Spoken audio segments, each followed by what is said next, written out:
Pra gente falar de brand e audiência, eu queria chamar aqui no palco ela que é head de mídia da Layout, Juliana Montenegro no Screen Festival. Bate palma aí, minha gente, por favor. Por favor, Juli. Então eu queria chamar aqui ele que é publicitário, especialista em marketing, líder na construção de projetos de comunicação 360. Éder Galindo aqui no palco, minha gente. Seria muito bem-vindo, Éder. Tudo bem? Por aqui.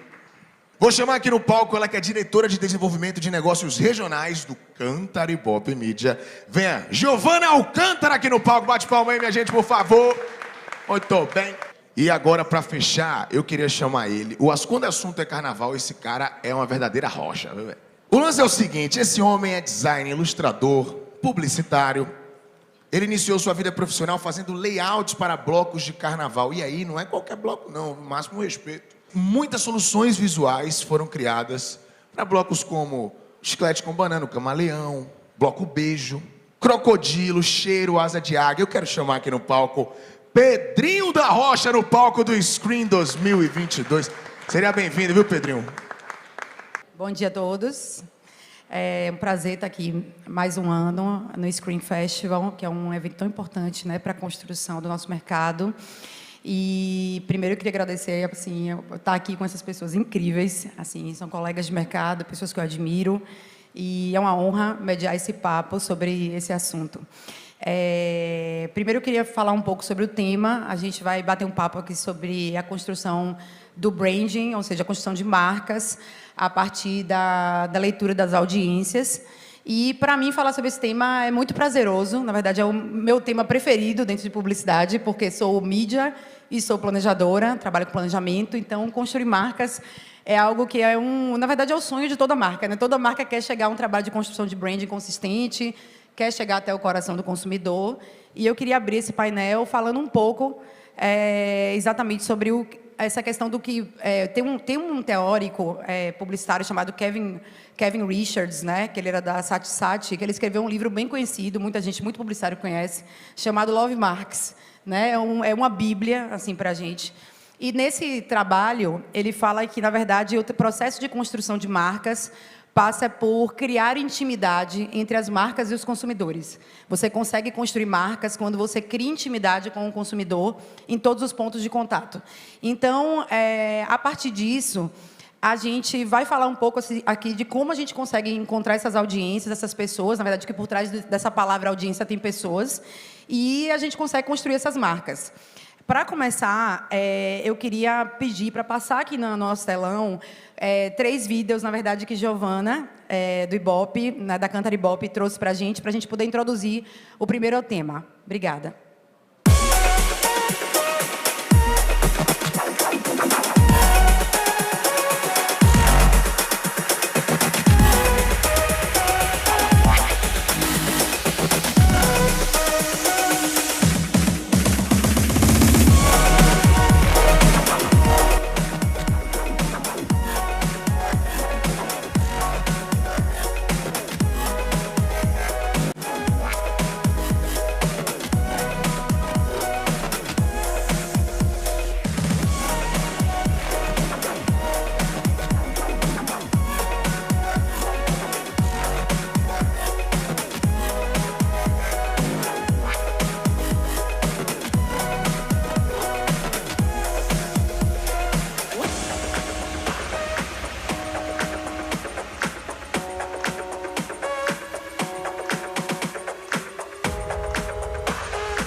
Gil, eu vou dirigir a você a primeira pergunta, assim, para a gente abrir nossa manhã. A gente sabe que a pandemia, ela transformou, né, o mundo, não digo nem só o mercado publicitário, mas transformou o mundo. E a gente percebe uma transformação muito grande no perfil do comportamento das pessoas, né? Inclusive no perfil de consumo dos meios. A Cantar Ibope, eu acho que ela foi, Éder também vai concordar comigo, foi essencial para quem trabalha, né, no mercado publicitário no período da pandemia. Nunca foi tão vital o trabalho de vocês, no sentido da gente se manter munidos de informação para que a gente pudesse conduzir e dar segurança ao cliente na hora de montar um plano de mídia, na hora de conduzir um trabalho de comunicação e um processo de construção de marcas. A gente tinha muitas dúvidas. Quem trabalhava em agência nesse período, quem está aqui sabe do que eu estou falando, tinha muitas dúvidas de como o consumidor estava se comportando, se ia acabar, tinha muitos questionamentos. Vai acabar o vídeo? Vai acabar o áudio? Vai acabar a rádio? Vai acabar a televisão? Vai acabar o consumo de mídia exterior? Como é que isso vai acontecer? E a Canta teve um papel essencial nesse aspecto, de nos fornecer informação quase que semanalmente, para que a gente se mantivesse informado e pudesse também informar o cliente e construir, né? A partir disso, dessa mudança de comportamento, a gente também tem vivido uma coisa interessante na área, que é essa mudança tecnológica, né? Quem é mídia há mais tempo percebe também que a gente agora trabalha com dados muito mais, a gente tem um perfil aí no trabalho, né, do mídia, né, e da agência como um todo, mas com mídia precisamente. E eu queria que você falasse um pouco, então, depois dessa mudança de comportamento pós-pandemia e do nosso trabalho, como que você enxerga essa visão do como é que o mercado publicitário, a indústria publicitária de entretenimento precisa se adaptar a esse novo consumidor, a esse novo momento.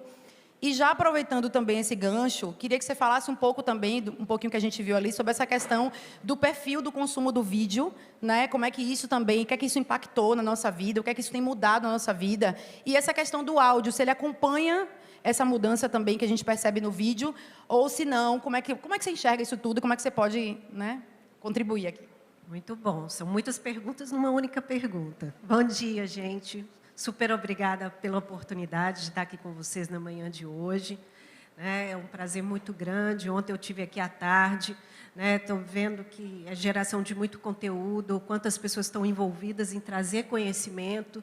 Inclusive, ontem, no final do dia, teve um painel que falou sobre educação. Esses vídeos que vocês viram aqui estão dentro dessa pauta e muito do que a Ju falou, de seguir gerando conteúdo gratuitamente como oportunidade para o mercado se desenvolver, e estar cada vez antenado a essa revolução que começou com a pandemia, mas que segue na vida da gente. Eu digo seguramente que eu tenho uma jornada aí de quase 21 anos no Ibope, hoje Cantar, e sigo aprendendo sempre, porque a gente está sendo muito desafiado. Do ponto de vista das mudanças que ocorreram na indústria, e a adaptação, eu destaco aqui 2 pontos. Assim. Primeiro, do ponto de vista da criatividade. Você tem um consumidor de conteúdo e publicidade que ele é mais exigente, porque ele tem uma enxurrada de conteúdo, ou seja, é cada vez mais fácil produzir e disponibilizar conteúdo, tem muito conteúdo premium. Esse consumidor ele é multiplataforma, e isso faz com que a atenção nesse consumo ela seja muito dispersa. E o grande desafio de quem gera conteúdo e publicidade é reter a atenção. E na Cantar nós temos um estudo que destaca assim, alguns pontos fundamentais para ter a atenção desse consumidor. O primeiro ponto é a relevância. Você tem lá que mais de 75% dos indivíduos presta atenção na informação que é relevante para ele, que está conectada com os seus interesses. Um segundo ponto que é a criatividade. 50% da efetividade de uma campanha está relacionada ao conteúdo criativo. O quanto que você consegue despertar alguma emoção. E eu sempre costumo brincar nas minhas apresentações que a melhor métrica é a do coração. Se eu conseguir conectar a emoção daquele indivíduo, a minha comunicação foi efetiva. Um terceiro ponto que é o contexto. 63% preferem publicidade nas plataformas que apreciam, ou seja, a adequação de plataforma ao conteúdo. Um outro ponto, ser eficaz. As pessoas reclamam, cerca de 70%, que muitas vezes a publicidade é muito repetitiva. né, isso se dá em todos os meios, mas principalmente no digital, quando o algoritmo não funciona, né? Eu fui servido por aquela publicidade, eu comprei aquele produto e eu continuo recebendo ali mensagens daquele produto. E, por fim, a resiliência. E resiliência entendida aqui como a nossa adaptação, né, para reconfigurar à medida que surgem novos cenários, né, e propor coisas novas. Por exemplo, por que não aproveitar esse consumidor que é multiplataforma, que está assistindo TV e, ao mesmo tempo, tem um smartphone na mão, e utilizar essa possibilidade para ativar, né, esse indivíduo com as redes sociais, ou até mesmo para exibir um QR Code na tela e fazer com que esse cara, né, se conecte ao e-commerce daquela marca. Né? Então, são muitos desafios, mas muitas oportunidades. Né? E do ponto de vista técnico, né, você tem aí um mar de dados, né, e os departamentos de marketing, as agências de propaganda já se adaptando, entendendo que é importante, né, entender o consumidor de uma forma geral, né, quando a gente fala assim, de ter um target demográfico, mas cada vez entender mais o indivíduo, né, o indivíduo, as pessoas que estão ali, né, naquele universo. Né? E, diante disso, né, o que você tem? Você tem muitos dados e é importante que você trabalhe com dados confiáveis, com metodologias que foram testadas, né, com parceiros que tenham este olhar, inclusive, de integração, porque, cada vez mais, né, a medição de audiência ela vai ser híbrida, né? Ela vai combinar dados primários, né, com os dados de painel de medição. E é isso que a gente tem feito muito lá na Canta, né, investindo de uma forma constante para entender, né, o cenário cross-mídia, toda a conexão de conteúdo do indivíduo. A gente teve uma queda de energia muito rápida, voltamos. Recapitulando para quem está lá do outro lado da tela, né, nós destacando aqui o protagonismo, né, do formato de vídeo no cenário publicitário. Né, nós vimos lá na vinheta que 61% do investimento publicitário no primeiro semestre de 2022 foi concentrado no formato de vídeo, né, o que mostra o quanto isso reflete também o consumo. Quando você analisa, por exemplo, as 10 marcas mais valiosas do Brasil, do nosso estudo BrandZ, né, aí você já tem uma concentração de 70% do investimento no formato de vídeo. E muito dessas marcas, né, que estão nesse ranking são marcas voltadas para a tecnologia e que têm estratégia, na sua estratégia, né, no seu pilar de negócio vídeo, como Apple, Amazon e Microsoft. O cenário, né, quando você olha o cenário no Brasil, 93% dos indivíduos assim, viram algum formato de vídeo em 2021. Na nossa medição, nós temos que 47% das pessoas assistem diariamente TV linear, que é outro ponto que eu chamo muita atenção, o quanto TV linear, ao vivo, é relevante no nosso país. Mesmo no nosso painel, né, hoje a gente tem um painel, né, onde você tem lá o Focal Meter, que é um meter instalado no roteador de internet do domicílio. Isso nos permite medir todas as interações de vídeo naquele domicílio, não só na tela de TV, mas também na tela do celular, no tablet. E nessa medição, você tem ali que 79% do consumo é consumo de TV linear e 21% de consumo online. E é claro que isso está se transformando, né, à medida que o cenário traz novos players, né, principalmente os players de streaming, com diferentes modelos de negócio. Né, você tem, né, o modelo de assinatura, né, o modelo com publicidade, que é outro desafio agora para a publicidade, como inserir, né, a propaganda no contexto do streaming. Formatos como o Fast TV, né, que aproveitam também do universo de TV conectadas que cresce no Brasil. Né, quando a gente fala de Smart TV, né, a gente já tem ali 58% de penetração, né, dado do último ano. Com certeza esse número vai ficar maior esse ano, porque você tem uma Copa do Mundo, né, e as pessoas compram mais TV em vésperas de Copa do Mundo. E do ponto de vista do áudio, né, o áudio, que é rádio, né, se reinventou. Né, ele uniu o melhor do dial com o streaming. Né, e ele segue sendo muito relevante, tanto para a população quanto no contexto da publicidade. Né, você tem 83% da população que ouve rádio. Né, esse dado, em relação ao ano anterior, são 3 pontos percentuais de crescimento. Né, em média, as pessoas ficam 4 horas por dia ouvindo rádio, que tem muito a ver com a característica do meio de ser companheiro, né, de permitir que você seja multitarefa. Eu ouço o áudio ou o rádio e faço outras coisas ao mesmo tempo. Quando a gente pensa no rádio web, né, já são 7,4 milhões de pessoas que ouvem rádio web, e eu estou falando só das 13 regiões metropolitanas que a gente tem medição regular de audiência. E o rádio, simplesmente assim, hoje, ele deixou de ser só o dial. Até pensando no contexto da publicidade, ele é uma multiplataforma de negócio. Por quê? Porque ele tem uma oferta no dial, mas ele também está no streaming, ele tem playlists de emissora, ele tem uma oferta de evento, onde eu posso trabalhar brand content, ele tem produção de podcast. Né? Uma emissora pode dar uma notícia de 1 minuto e tratar o assunto em profundidade num podcast de 10 minutos. Mídia programmatic no rádio, né? Ou seja, é o áudio dentro desse contexto que é cross-plataformas, gerando muita oportunidade para as marcas. Perfeito, Gil. Diante de tudo que você falou, a gente entende, a gente consegue enxergar assim, a complexidade que se tornou o trabalho do mídia. Eu vou agora me dirigir aqui, minha pergunta, para meu colega de trabalho, para Éder.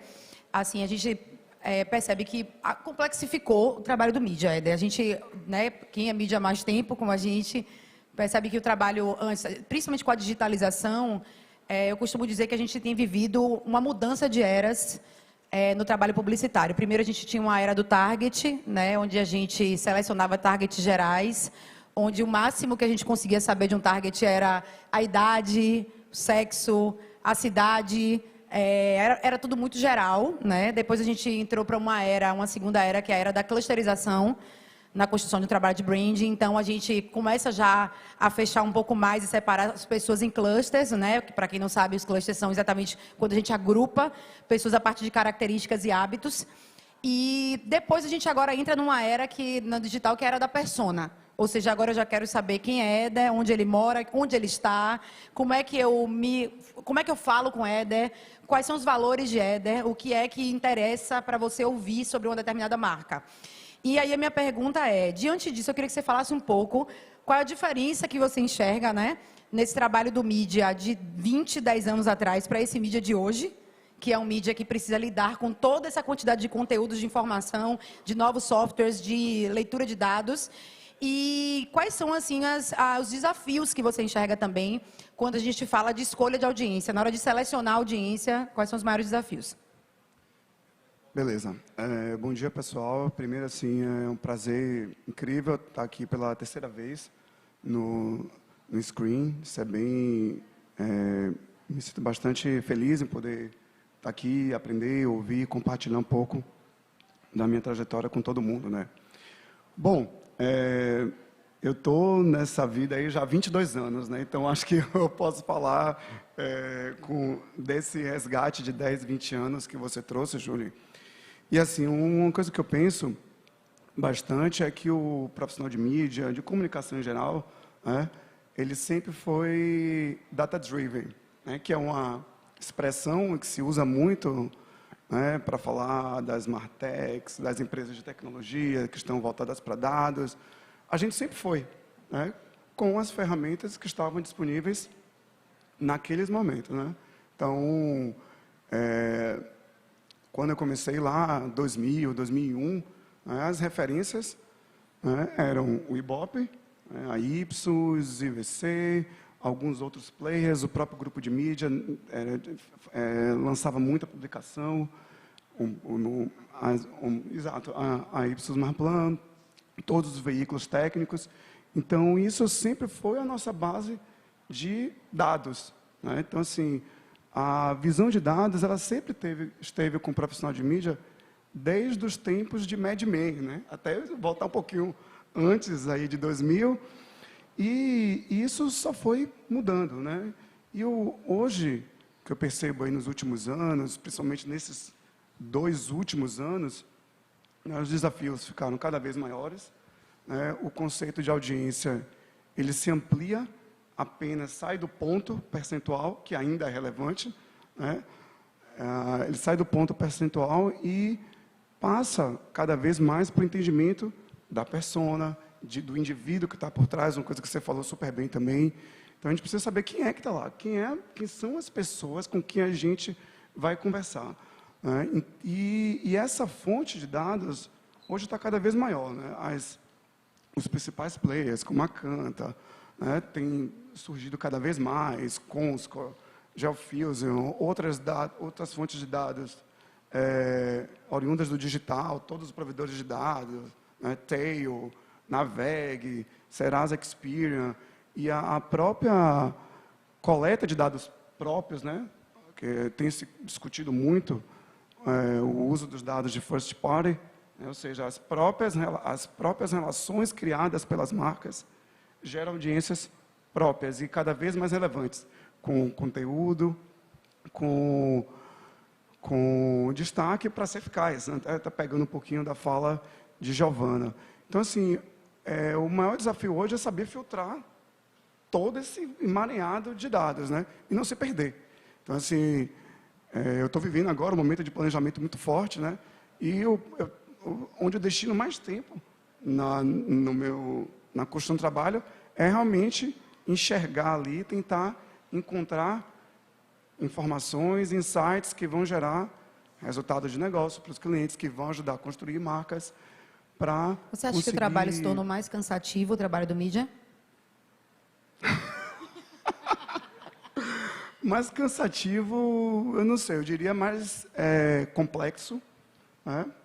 Desafiador, né? Desafiador, pode ser, no final das contas, acaba sendo mais cansativo pela quantidade de horas, fontes de dados, muitas frentes que a gente precisa mergulhar para entender e abraçar, mas eu não diria cansativo, não. Assim, é um cansaço prazeroso, sabe? Ainda mais vendo a relevância dessas informações para a construção das marcas. Ótimo, muito bom. Dentro desse aspecto que você está colocando, né, desse trabalho, eu vou trazer agora aqui botar um pouco de pimenta, né, nessa conversa, falando um pouco sobre um assunto que eu acho que está rolando muito nos corredores, tem rolado muito nos corredores aqui do Screen, pelo menos ontem eu percebi isso, e eu acho que é um assunto que tem rolado muito nas agências, no mercado como um todo, que é essa coisa da construção de marca, como a gente faz para... Olha, que o cliente, ou seja, que é a pessoa que nos demanda esse trabalho, para que ele entenda o trabalho de construção de marca como um trabalho ainda relevante.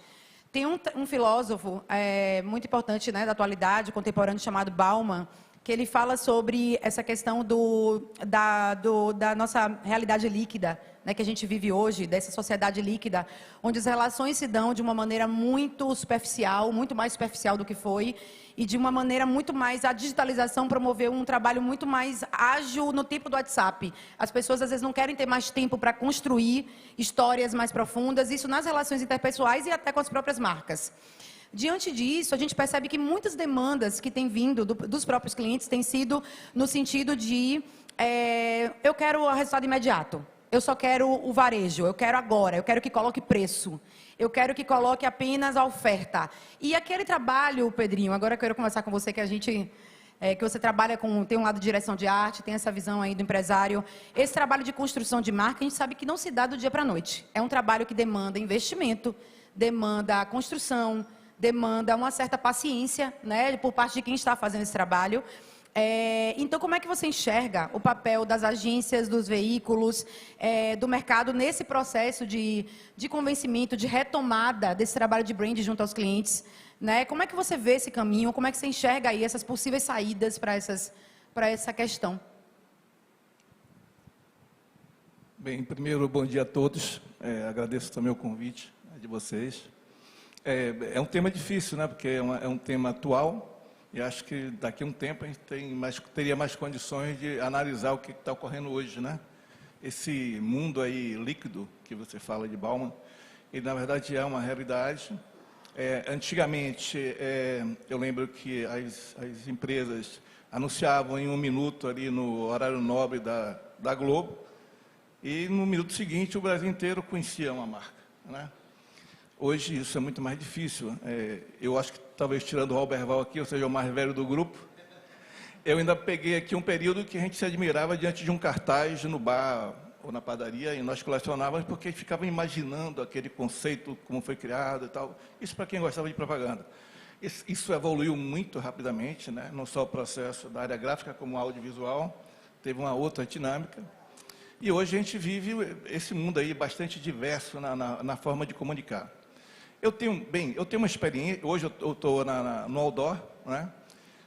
Tem uns parceiros aqui nossos de outras empresas de outdoor, e a gente tem que buscar daí a questão da tecnologia. Eu sou a favor da tecnologia sempre, porque eu vou fazer um comentário aqui posterior, pode parecer que eu não seja, eu tenha uma visão, digamos assim, olhando para o passado, mas queria só como uma referência, como foi citado aqui, apesar de eu dizer aqui que eu não gosto muito de carnaval, mas eu acho que o carnaval é uma festa maravilhosa do ponto de vista cultural. E eu tive a oportunidade e o prazer de trabalhar mais de 40 anos na área de criação dentro do carnaval e criando marcas, né? São várias marcas que a gente tem aí. E acho que uma coisa que ficou muito evidente nessa criação de marcas, se é que se contribui com... A gente está falando de um outro período, obviamente, né? Mas a gente não utilizava a televisão. Nós criamos marcas usando meios marginais, entre aspas, né? Mas assim, não necessariamente aqueles meios tradicionais, e criamos marcas e levamos o carnaval do Brasil, da Bahia para o Brasil. Então, é um case de sucesso sem utilizar os meios mais poderosos e tradicionais, né? Então, assim, eu acho que isso é importante. Eu vejo hoje essa busca das pessoas, né, criarem marcas diante de um cenário tão diverso, como citou aqui, são vários aspectos que você pode estar divulgando. E voltando aí à questão desse mundo fluido, né, que a gente tem, o que a gente faz, né, para onde a gente vai, anuncia onde. Eu vejo que há uma tendência para a tecnologia, para essa comunicação, digamos, dentro de um determinado padrão. Então, você vê que as propagandas de bancos são iguais, as propagandas de telefonia são iguais, todas tendem a focar o mesmo alvo, talvez por conta desses dados que elas têm. Então, assim, eu não sei se isso é o caminho, e estou fazendo aqui só uma especulação do nada. Eu não sou nem acadêmico, né? Nem sou um publicitário tradicional de agência, eu vim de uma outra área que foi entretenimento. Mas o que é que eu percebo, assim, a gente falando aqui de pensamento, eu tenho um outro pensador aí, que foi do final do século XIX, né? Que ele falava do eterno retorno. Nós temos uma tendência, enquanto sociedade, a nos repetirmos. Então, eu acho que a partir do momento que a tecnologia chegou, ela quebrou com aquilo que a gente repetia sempre, o analógico. Mas hoje as pessoas se repetem no tecnológico. Então, eu acho que talvez o momento seja de perceber qual o próximo caminho. Seria o minimalismo, né? Vou fazer aqui um paralelo. Se você estiver numa estrada, e do lado tem uma plantação de girassóis belíssimas, você vai enxergar, vai ver os girassóis, mas você não vai perceber nenhum. Se tiver uma interrupção e tiver uma árvore lá seca, esturricada, você vai perceber. Então, eu acho que talvez falte hoje uma percepção de como você ir na contramão e, de novo, quebrar com esse eterno retorno que a gente vive, né? Eu acho que essa percepção é justamente o desafio, é você ser revolucionário sempre. Na hora que aquilo que é revolucionário vira padrão, deixa de ser revolucionário. Então, eu acho que esse é o momento assim, de você estar sempre refletindo de como quebrar com o que está estabelecido, mesmo que aquilo pareça o mais moderno possível. Desculpe te interromper, mas nessa sua fala, eu vejo que as agências têm um papel essencial nisso, não é isso mesmo? E o mercado, os veículos, nessa quebra de padrões. Eu tive, apesar de eu trabalhar muito tempo no carnaval, eu tive algumas experiências em agência, inclusive na Ideia 3, em 90, eu estive na Ideia 3, com o Carlos Bonetti, né? E a agência era fundamental. Na verdade, a agência ela é a ponta de lança disso tudo, né? Mas o próprio Bonetti uma vez me falou uma coisa interessante, ele fez, a propaganda nunca é vanguarda, ela sempre vai atrás do que é vanguarda. Então, eu acho que cabe à propaganda sempre perceber aquilo que está surgindo por trás daquilo que aparentemente é o normal, certo? E não estou falando aqui contra a tecnologia, não, que eu sou totalmente a favor, né? Hoje no Outdoor, a gente ali, eu, Vinícius, todo mundo, a gente briga para trazer métrica, né, para trazer essas tecnologias todas, mas será que a métrica também não nos leva a pensar de uma forma igual sempre, né? Eu estou fazendo aqui um questionamento, não uma afirmação. Perfeita reflexão, acho importantíssima essa reflexão, me fez pensar em algumas coisas aqui. E falar um pouco também sobre, eu vou puxar aqui um outro assunto que está tudo correlacionado, na verdade, que é a questão, existe uma tendência que já é consolidada, que é essa coisa da gente falar do omnichannel, a gente falou um pouco sobre isso aqui, do multiplataforma, do consumidor que está vendo televisão com o celular na mão, ouvindo rádio ao mesmo tempo e fazendo outras coisas. E isso deixou de ser uma coisa restrita para as classes sociais mais, digamos assim, com mais poder econômico, e agora isso desceu para todas as classes sociais, todas as pessoas são omnichannel, hoje se tornou uma realidade. E eu queria que você falasse um pouco, Gil, sobre essa questão dessa pessoa omnichannel, como que a gente pode, nesse pós-pandemia, como que a gente pode tratar isso, como a gente pode olhar para isso melhor, com esse desafio. E eu sei que os dados são essenciais nesse aspecto, né, de como a gente pode alcançar essas pessoas que estão com a audiência dispersa em tantos pontos. É o cenário cross-mídia, né? Que é um cenário desafiador para todos nós, à medida que você tem um consumidor que ele é multiplataforma, device, e aí, como até o Éder disse aqui, é uma enxurrada de dados, né? Você tem muitos dados, e o grande desafio é organizar esses dados, fazer com que sejam fontes acionáveis de dados que gerem insights para a tomada de decisão. Né? E nesse ponto, Éder, acho que ficou mais legal a vida do mídia, porque ele passa a ter uma posição muito importante, né? Que é de realmente conseguir traduzir tudo isso. Né? Porque, por mais organizada, né, que esteja a informação, sempre vai depender de um ser humano, de analisar tudo aquilo para tomar decisão, para construir narrativas, para apoiar, né, o anunciante ali, às vezes até muito além do que uma decisão de mídia, uma decisão de negócio. Né? E nós, na Kantar, né, a gente olha para esse cenário cross com o desafio de medir o conteúdo, o planejamento e avaliação de campanha. Né, e temos trabalhado fortemente nesses 3 pilares. Né, como eu disse lá atrás, seja através de parcerias, seja através de busca de novas metodologias, tecnologias. Né, o Brasil é um país que está entre os países de destaque quando a gente olha o investimento da Kantar no mundo, né, que é uma empresa que está em mais de 60 países, tem operações de mais de 60 países.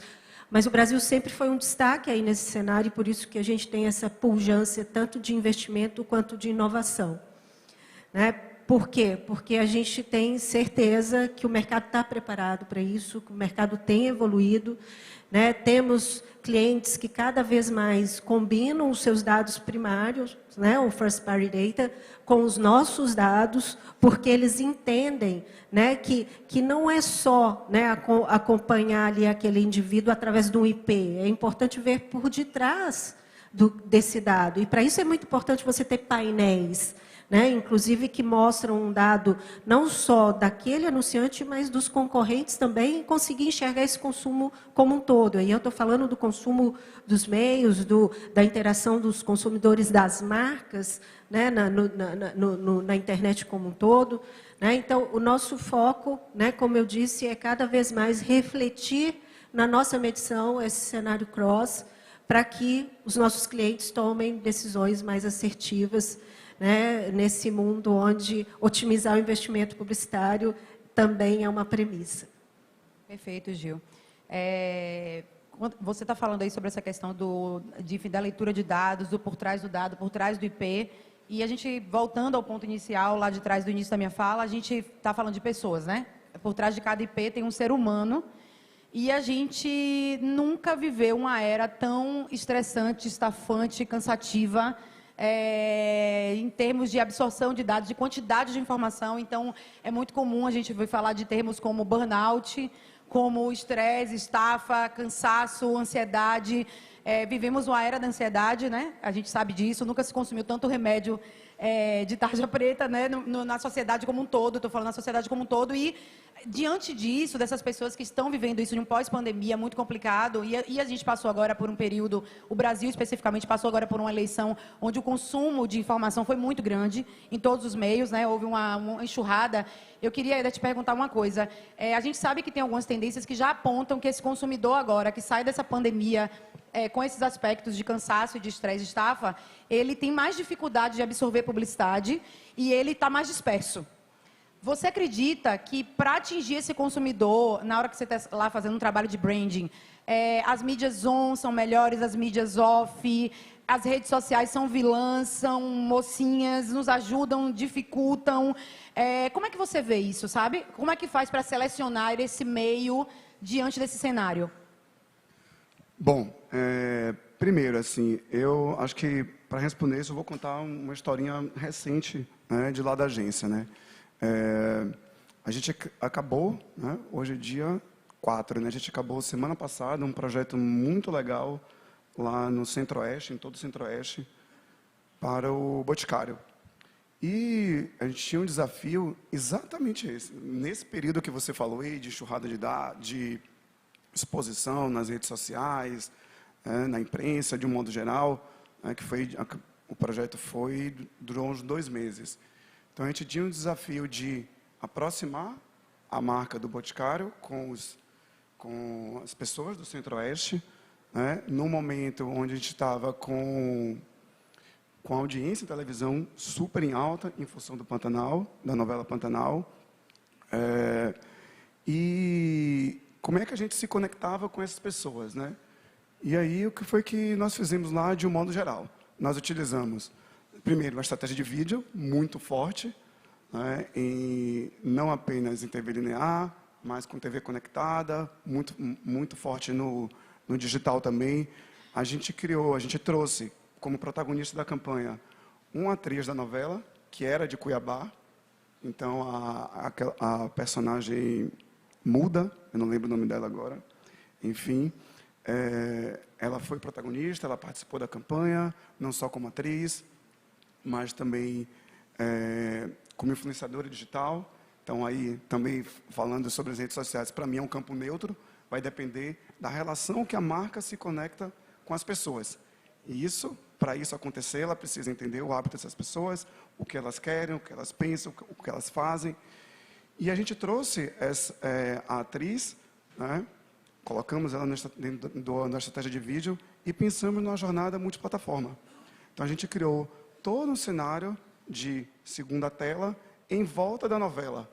Então, assim, foi muito legal que a gente utilizou, né, todos esses recursos para criar uma conexão forte, né, que nunca havia acontecido lá no Centro-Oeste, embora a gente já atue lá há muito tempo. E o resultado foi imediato, assim, de busca dos produtos anunciados, né? Embora a gente tivesse ali com um discurso institucional, de marca muito forte, reforçando o conceito do Boticário, de amor, né? Se aproximando pelo regional, o varejo veio. Então, assim, o varejo veio, o resultado veio, os produtos que a gente estava anunciando, todos os principais esgotaram nos pontos de revenda, esgotaram em loja. Teve até um problema depois de reposição para lidar com isso tudo, né? Então, assim, esse é um exemplo que eu acho que fala um pouco sobre isso tudo. No momento mais conturbado, a gente conseguiu, na televisão, que estava enxurrada de notícias ruins, né, no meio do debate eleitoral. E, ao mesmo tempo, né, a gente também procura, né, nesses processos de medição de dados, né, para não ficar no flat ali, essa preocupação que Pedrinho trouxe, né, não numa repetição. Então, por exemplo, a gente tem todos esses grandes projetos, a gente tem feito estudos de lift de marca. Então, isso aumentou a consideração da marca Isso aumentou a visibilidade, esse projeto aumentou Ou a seja, o intenção trabalho de branding compra. é realizado. É realizado e junto com o varejo. Então, assim, eu acho que é um exemplo interessante que pode responder um pouco disso aí. Perfeito, perfeito. Acho que foi um exemplo muito bom, assim, porque trouxe essa questão da visão do cross, né, da gente enxergar o todo. Não é uma coisa isolada ou outra, né, que vira vilão ou mocinho, e, na verdade, consegue fazer o trabalho em conjunto, né, entre a marca e o varejo. Dentro disso, a gente também, dentro de agência, você deve ter vivido isso um pouco, a gente teve bastante especulação sobre essa questão dos meios mais tradicionais, vamos colocar assim, do que aconteceria com esses meios no pós-pandemia e de agora em diante. E aí, Pedrinho, eu queria trazer com você, já que você está à frente de uma empresa de outdoor, faz parte da Central, queria que você colocasse um pouco sua visão sobre essa questão da mídia exterior, né? As mídias exteriores, existia uma grande polêmica, porque houve um período que a gente teve que ficar recluso por conta da pandemia, e depois isso voltou a se abrir, ou seja, as pessoas vão para a rua. E como que a gente, na sua visão, a gente pode trabalhar essa parceria entre as mídias exteriores para atingir a audiência? É possível criar um trabalho tecnicamente, como é que eu posso dizer assim, baseado em números, em dados, tecnicamente, para que a gente atinja um target específico na mídia exterior, que a gente consiga falar com uma pessoa em específico? Como é que a gente, um tipo de pessoa específica, como é que você enxerga isso? Bem, nós temos uma preocupação muito grande, não só lá na ponta, como na central, de trazer essa tecnologia. A mídia exterior, tradicionalmente, tem essa fama de não ter essa métrica, né? É mais difícil de oferir. Então, hoje nós usamos o GeoFusion, mas eu acho que existem outras formas também de você avaliar isso. Curiosamente, a própria mídia digital, ela reflete a entrada da mídia exterior na rua, né? Não é à toa que o Uber, que a Netflix, que a Amazon Prime, são anunciantes da mídia exterior, de outdoor, né? Então, nós temos, assim, isso é um atestado de quanto a mídia exterior ela funciona, assim, não tenha dúvida. Assim, tem um case interessante que a gente vivenciou. Primeiro, eu gostaria de citar aqui a própria pandemia, que você citou a pandemia. Eu acho que o outdoor teve uma importância muito grande no combate ao Covid. Tanto o governo, que você, né, testemunha disso, e a prefeitura usaram a mídia outdoor de uma forma muito bacana. E eu aqui, falando um pouco como diretor de arte, eu digo, usaram de uma forma direta, até falando do minimalismo aqui, sem muita firula, foram direto ao ponto e comunicaram ao povo. Eu acho que isso foi importante para ter um resultado. E eu acho que eu não tenho como mensurar isso, mas acho que foi muito bom. Tem um casezinho que a gente vivenciou há uns 6, 7 anos, a ABA, que é a Associação Brasileira de Anunciantes, veio fazer um evento aqui em Salvador, e uma companheira nossa, na época do Impacto, André, ela me comentou de que a gente não fazia parte, não estava com patrocinador nem nada, e eu tentei entrar em contato com a Sandra Martinelli, que era a presidente da ABA em São Paulo, e ela disse que já estava fechada a cota de patrocínios. E mesmo assim, a gente pediu para ela, para permitir que a gente colocasse outdoor na rua, apoiando ou parabenizando a chegada dos palestrantes, que eram 12, se eu não me engano. Nós colocamos vários outdoors entre o aeroporto e o hotel onde ia ter a palestra. E no dia da palestra, esse evento era patrocinado por uma grande rede de TV e também por uma empresa de mídia digital, né, nacional. No dia do evento, a própria Sandra abriu, dizendo que ela era muito bem recebida na Bahia, mas nunca tinha sido recebida por um outdoor.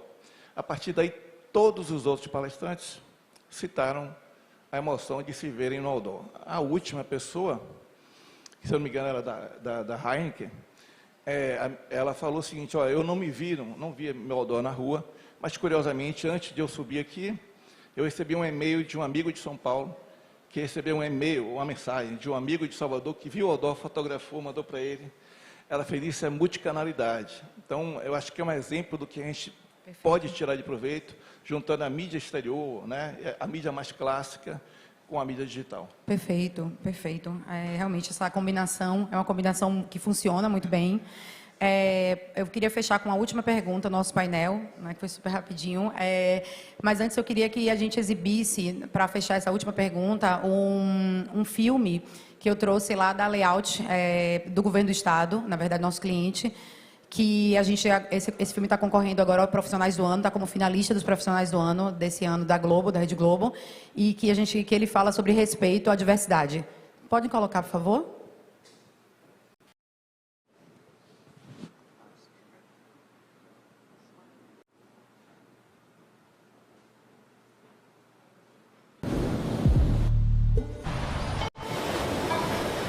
Vou fazer piadinha quando eu tirar a canga, só porque eu sou gorda.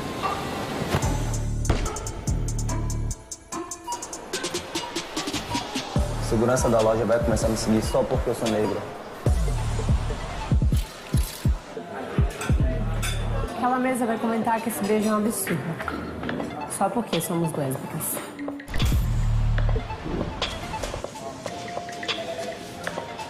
Ele vai comentar que eu não tenho perfil, mesmo tendo vaga na empresa.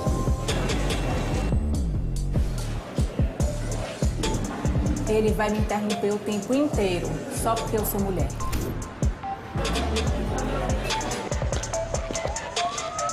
Eu vou ser assassinada ali na esquina, só porque eu sou trans.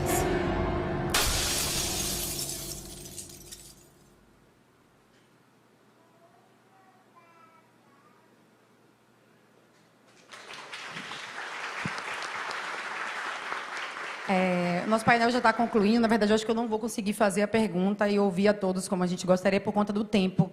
Mas só para fechar, na verdade, um pouco esse assunto, acho importante também destacar esse trabalho. Ele foi construído a muitas mãos. Na verdade, é um trabalho que ele tinha um foco em grupos minorizados, né? Não necessariamente minorias, mas também grupos minorizados.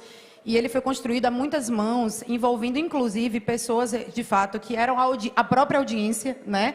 Refletida aí no nosso filme. Eles participaram efetivamente, pessoas que representavam essas audiências participaram efetivamente da construção dessa campanha, junto com os colegas da agência e com o próprio cliente.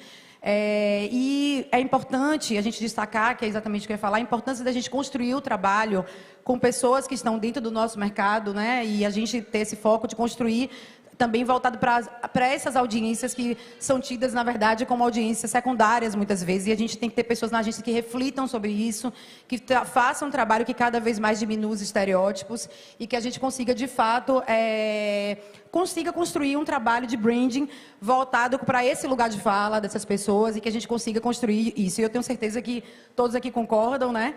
E a gente tem, na verdade, um trabalho que é feito aqui em conjunto para que isso aconteça. Então, eu queria fechar o nosso painel com esse recado e dizer que agradecer a todos pela presença e aos convidados também, aos meus colegas e convidados. Obrigada.